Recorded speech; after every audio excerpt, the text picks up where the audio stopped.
All right, welcome to the PorterWay Podcast. Now we have, for the very first time, certainly, hopefully, most definitely not the last, Moses Itauma, doing big things at only 20 years old, big dog. Like, just start there. Like, let's just start with how you're 20 years old and where you are in boxing right now. How you feeling? Well, first of all, I'd like to say thank you very much for interviewing me. Obviously, a legend like you in the sport. It's like I don't, especially like you guys being from America, I don't really get to see you lot every day. As obviously Yeah, in the UK, obviously, I see a lot of faces every week. I don't, with this question, it's like I've never used like my age as like something to be something impressive, if that makes sense. It's like if I'm able to do something, I should be able to do it no matter my age. So I guess like my success is due to my hard work, not due to my that's, age. but that's That's why it's impressive, though. It's mm, impressive because you don't see a 20-year-old anything. mm, For me, Zittel over here, he knows a whole lot more. But for me, LeBron James, coming from the Akron area where I'm from, at his age, it was, is he gonna make it or is he not gonna make it? And mm, he had a whole group of people, like, basically like helping him every step of the way. You don't get that in boxing. In boxing, you have to grow up very quickly. And so of for course. me, to see you grow up as quickly as you have, it's impressive to me. I understand entirely. You're speaking to your skill and to, your mental fortitude and things of that nature. But man, I just really have to salute because definitely Thank over here, it ain't too many 20-year-olds that, can keep it together and do it the way you've been able to do it. So you. I'm definitely trying to keep it together. I feel like yeah. I'm doing a good job disguising it. The thing is though, like I feel like I think Sean, you can probably agree with me that like there's obviously boxing, there's heavyweight boxing. And like I feel like as heavyweight boxing, like it's probably not up there with not like with the skill level, if that makes sense. It's just the fact that it's like one punch can kind of like turn your lights off. So the difference is the difference is with me is the fact that I I wasn't like a football player that turned boxer. I wasn't an NFL, I wasn't a basketball player turned boxer. I wasn't a bricklayer turned boxer. I've always been a boxer. So I feel like that's kind of I think that kind of um That's your secret sauce. it has to You know what I be mean? because Yeah. if a guy that started boxing like from like a young age, because of obviously weight making and whatnot, it starts their growth. They don't become big, but like with me, like I've just always been a big kid, so I was just like I never really looked at like being a heavyweight and being skillful, like as in, to get what I mean, anything too crazy, because obviously when I started boxing, I was at 52 kilos. So I don't even know what weight that Wow. was. That's like Exactly. 160 pounds, I think, when Exactly. you I don't know. started. Wow. I don't know what weight class that was. And obviously, as I progressed through the ranks, like when I went to the first schoolboy Europeans, I was 13, and I boxed under 80 kilos.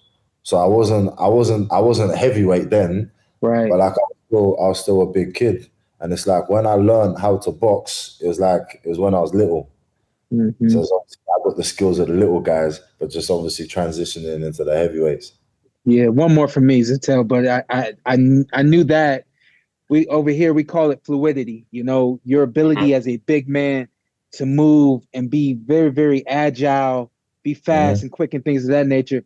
I think that's why a lot of people, and I want you to comment on this, a lot of people think that, including me, another year or so, and someone such as Alexander Usyk could very well be in trouble because he came up from a lower weight, the middleweight division, learning Of how to course, box, learning how to move, being able to really utilize that southpaw style to an advantage that no heavyweight can. of course. And now it's really not matched unless it's you.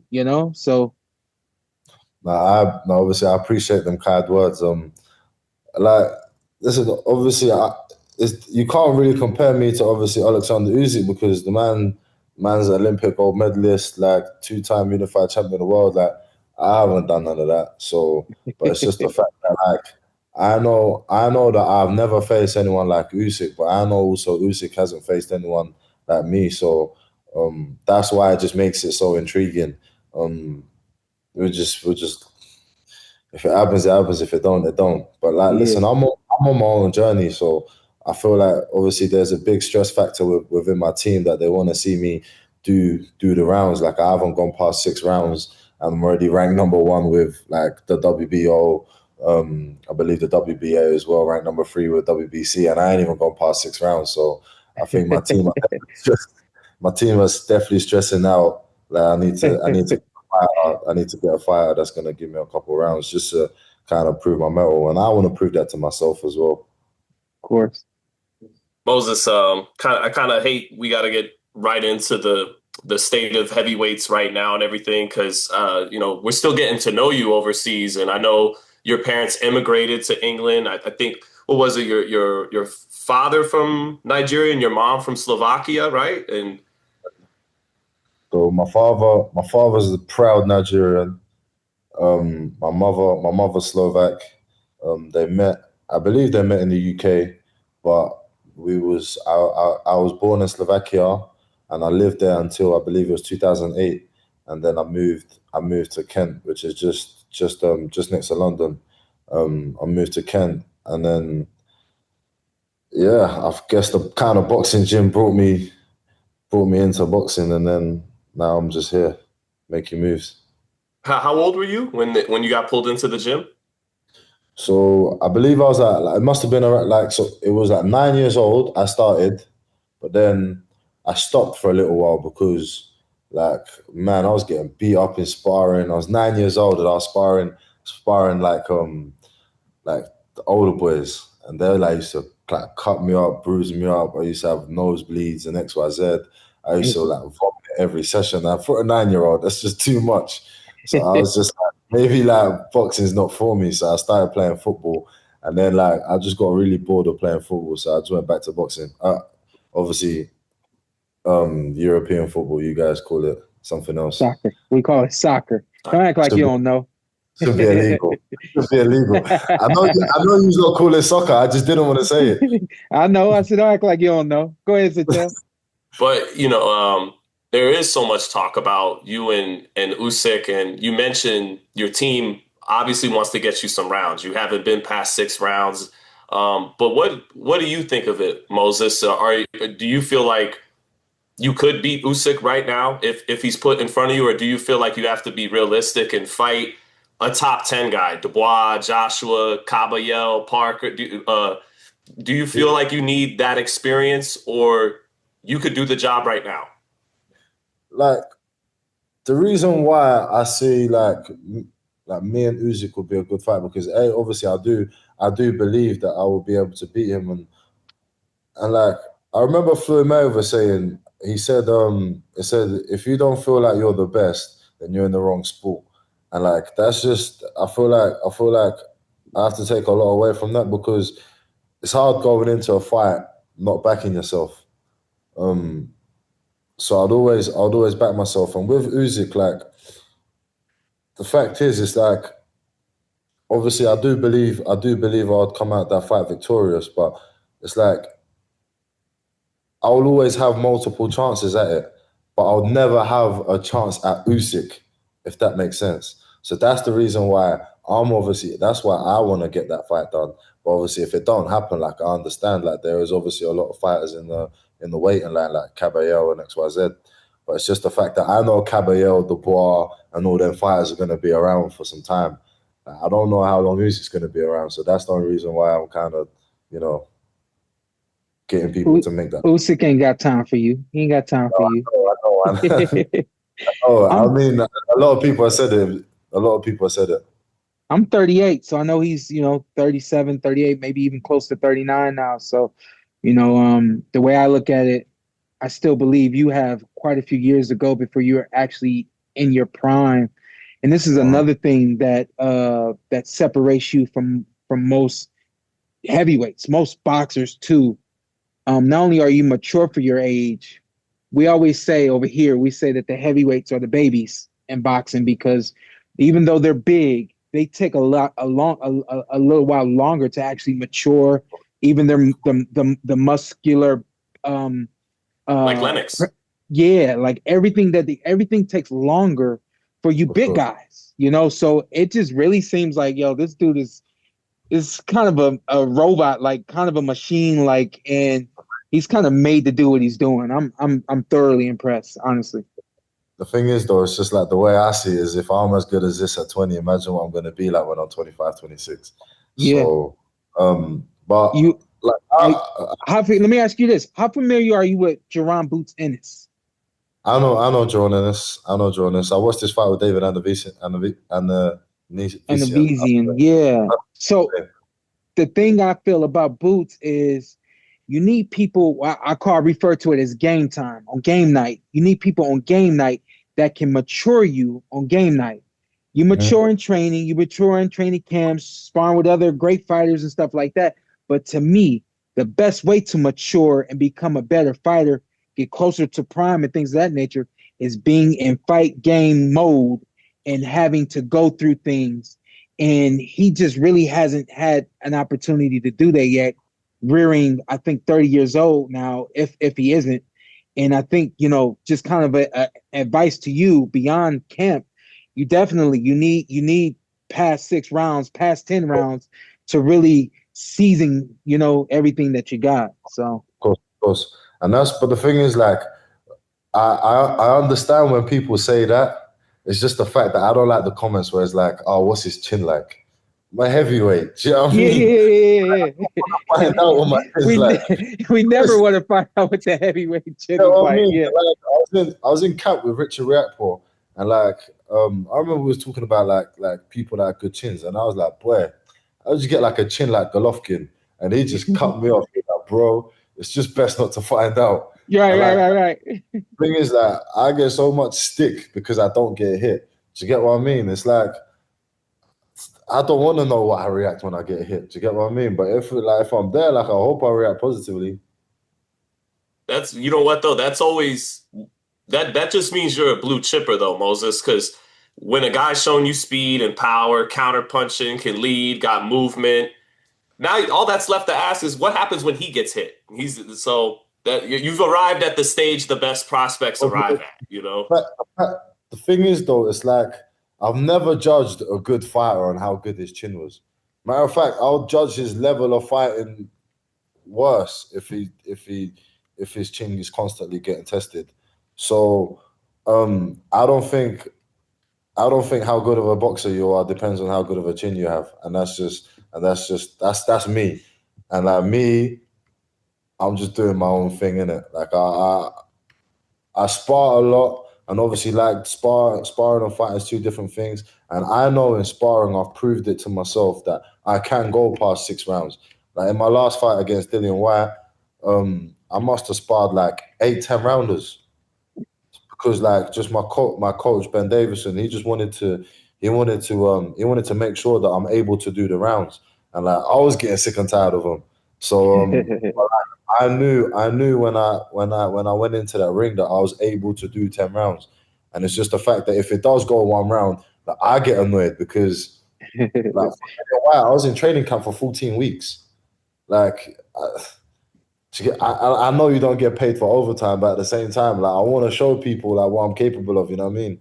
The part of the job. It's a part of the job. Speaking of Ben Davidson, can you tell us something that you feel is unique about him that makes him a great coach? You're willing to work with him. So I remember when I left my amateur trainers and I went to search for a pro, like a new pro trainer, and I remember like I went to visit like five or six different trainers, and what I just kind of tend to notice is like all the other trainers, they kind of taught me how to punch, and I was like, I've been boxing since like for over 9 years. Like I know how to throw a jab, I know how to throw a hook. Like with Ben, his difference was when to throw a punch, like when is necessary. And then like I kept saying, I was like, oh, but like, what do you think about like throwing your jab at this way? And he's like, Roy Jones Jr., Mike Tyson, Floyd Mayweather. They all had all different lead hand hooks. They threw it differently, but they all still managed to get exactly managed to land it or managed to get a knockout. It's not the way you throw it; it's when you throw it. They knew when to throw the punch, and I feel like when Ben said that to me, I was like, okay, like, that's the difference. And like I remember, like when I first walked into the gym, like Ben's got like these glass doors where you can obviously look inside the gym, and he had like my fights up, and he's got like pages and pages of things that I'm doing well, and I'm doing well, and I'm not doing well. Wow. It's just like no other trainer that I tried out like done this. So that's what kind of separated Ben. And it's just like at first it was very difficult because like what he's trying to explain to me is like when it's new to you, it's like you feel like they're talking a different language. And like I remember my first couple sparring sessions, I was like, is this the right gym for me? I come back to the corner and he's going and I'm like, I don't know what you're saying. But obviously then it just starts, it's like driving. The more you do it, the better you get. And it's just like the more I was just in that gym, like it just started to seem normal. And then I was just like, okay, like now it starts to make sense. But the one thing that I must say is like trust comes from past experiences. And with me and Ben Davidson, like since I've been with Ben, I've had just one or my fights have ended in the first and second round. So it goes to show that something must be working surely. And it's like I can put a lot of trust in him because of our past experiences or my past fight. We're keeping you a little bit longer than I wanted to, but I gotta ask this question. I've always felt like timing was something that you were kind of like gifted, not really necessarily taught to you. Do you feel like Ben Davidson has helped improve your timing in terms of between throwing the punch and actually landing it? Has he, helped you improve on being able to find that timing? Now see, that's a difficult one because in my mind, before I met Ben, I thought the same. I thought like timing is just something you're born with, but I feel like now, like since I've been with Ben, it's like he knows, like, okay, set a trap. They take the bait, and then you can counter, and it's easier to time someone when you know they're gonna throw. Whereas like, obviously, if like other trainers, they kind of like they never really taught me that, and it's like when I went to Ben, it's just like I felt like I'm starting boxing all over again. It's like he tells me you need to cut out the sandwich eating. I kept tapping my gloves together. I kept like bouncing on the spot. It was like you need to stop doing that. And I'm like, I've been boxing for all these years and ain't no one told me this. Do you get what I mean? So I was just like I felt like I just had to start all over again. And and so I wouldn't say he's improved my timing because I guess the timing is something that you get like you're born with, but he's improved my decision making. I call I'm sorry, one more, like I call it the eyes, boxing eyes. It's like you know when it's there and you kind of like when to go for it. So would you say that's more so what he's improved, like your eyes of knowing when it's going to be there, where it's going to be and stuff like that? Do you know, it's like, this is going to go a little bit off topic. Like, I remember I got asked a question the other day. I was like, oh, what was my favorite fight that I've ever had? And I said my fight with Dempsey McKean. And I said the reason why that was because it turned everyone into a boxing expert. And and I was like, and even if they didn't get like the whole script, like people knew what I was doing. And like, even though like obviously Ben Davidson teaches all of his fighters that it's like I feel like that was his own unique style to anyone else. Like, like in boxing, like if you went to go describe somebody, or how does he fight, he's like, oh, he's Mike Tyson but middleweight, or he's like, they always like to compare it to somebody else. But I feel like the way that knockout happened, like it just felt like a new school knockout, if that makes sense. Like an old school knockout would probably be like bombarding, overflowing, power, just using like physical attributes.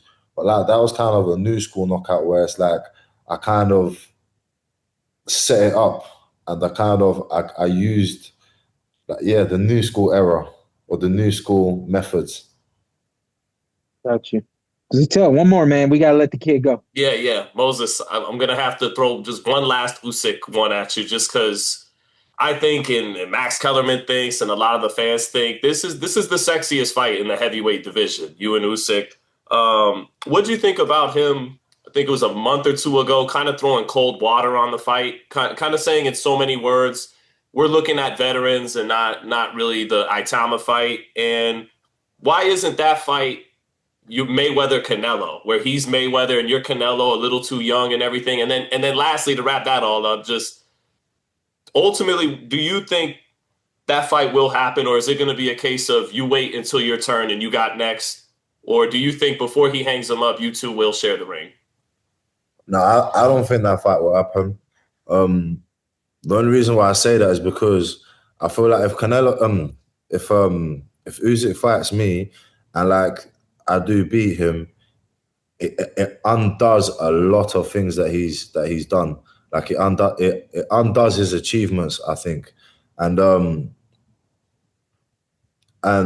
I'd love to share the ring with him, like just in like a sparring session or anything, just to kind of like match myself up to him.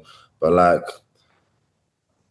would I say I'm in a rush? I don't think. I'm not saying I'm in a rush, but I'm not saying I'm taking my time. Like, there's gonna get to a point where I've been doing it for so long, it will kind of just get the nudity would kind of wear off. And as of right now, I still got that kind of nudity. So I wanna maximize it. You know, like for example, like when you go to the gym and you're motivated, you have a good session. But like when you're not motivated and you have to use your discipline, the session might not be as good as when you're motivated. So as of right now, like I'm just like I'm kind of rearing up. So I'd want to fight. I'd want to fight all these guys. But I just like it's not down to me.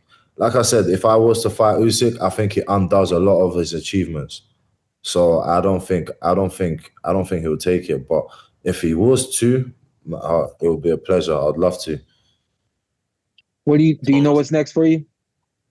I've got a date, January. I was meant to be boxing December, but we couldn't get an opponent, so January time. But no opponents confirmed yet. Well, good luck, my man. God bless you. Thanks for joining the PorterWay Podcast today. Catch you on the next one, all right? Thank you.